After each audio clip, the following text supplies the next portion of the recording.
ದುಡ್ಡಿರುವಂತಹ ಸಿರಿವಂತ ಬಹಳ ವಿಜೃಂಭಣೆಯಿಂದ ಪೂಜೆ ಮಾಡ್ತಾನೆ. ಅದೇ ಒಬ್ಬ ಬಡವ ಮನೆಯಲ್ಲಿ ಶಕ್ತಿಯಾನುಸಾರ ಪೂಜೆ ಮಾಡ್ತಾನೆ. ಬ್ರಾಹ್ಮಣ ವರ್ಗದ ಯತಿಗಳು ಗಂಟೆಗಟ್ಟಲೆ ಶಾಸ್ತ್ರ ಸಂಪ್ರದಾಯಗಳನ್ನು ಪಾಲಿಸಿ ಪೂಜೆ ಮಾಡ್ತಾರೆ. ಅದೇ ಕಾಡಿನಲ್ಲಿರುವಂತಹ ಒಬ್ಬ ಆದಿವಾಸಿ ಕೆಲವೇ ನಿಮಿಷಗಳಲ್ಲಿ ಅವನ ಪದ್ಧತಿ ಪ್ರಕಾರ ಪೂಜೆ ಮಾಡಿ ಮುಗಿಸ್ತಾರೆ.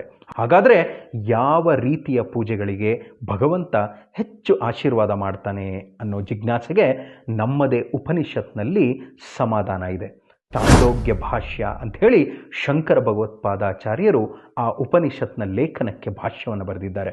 ಸರ್ವೇಷಾಂ ದೇವಾನಾಂ ಮನುಷ್ಯಾಣಾಂ ಚ ಆತ್ಮಜ್ಞಾನಾಂ ತತ್ಫಲ ಪ್ರಾಪ್ತಿಶ್ಚ ತುಲ್ಯ ಏವ ಅಂಥೇಳಿ. ಅಂದರೆ ದೇವತೆಗಳೇ ಪೂಜೆ ಮಾಡಲಿ, ಮನುಷ್ಯರೇ ಪೂಜೆ ಮಾಡಲಿ, ಯಾವ ರೀತಿಯಲ್ಲೇ ಪೂಜೆ ಮಾಡಲಿ, ಆತ್ಮಜ್ಞಾನ ಹೊಂದೋದೇ ಮುಖ್ಯ ಆಗುತ್ತೆ. ಆ ಆತ್ಮಜ್ಞಾನದಿಂದ ಮುಕ್ತಿ ಸಿಗುತ್ತೆ. ಈ ಆತ್ಮಜ್ಞಾನವನ್ನು ಹೊಂದೋದಕ್ಕೆ ಮಾರ್ಗವೇ ಶ್ರದ್ಧೆ ಆಗಿರಬೇಕು. ನೀನು ಎಷ್ಟು ಶ್ರದ್ಧೆಯಿಂದ ಪೂಜೆ ಮಾಡ್ತೀಯಾ, ಎಷ್ಟು ಭಕ್ತಿ ನಂಬಿಕೆಯಿಂದ ಮಾಡ್ತೀಯಾ, ಅಷ್ಟು ಭಗವಂತ ನಿನಗೆ ಆತ್ಮಜ್ಞಾನವನ್ನು ಕರುಣಿಸ್ತಾನೆ. ಆತ್ಮಜ್ಞಾನದಿಂದ ಮುಕ್ತಿ ಸಿಗುತ್ತೆ ಅಂತ ಹೇಳಿ ಭಗವತ್ಪಾದರು ಭಾಷ್ಯ ಬರೆದಿದ್ದಾರೆ.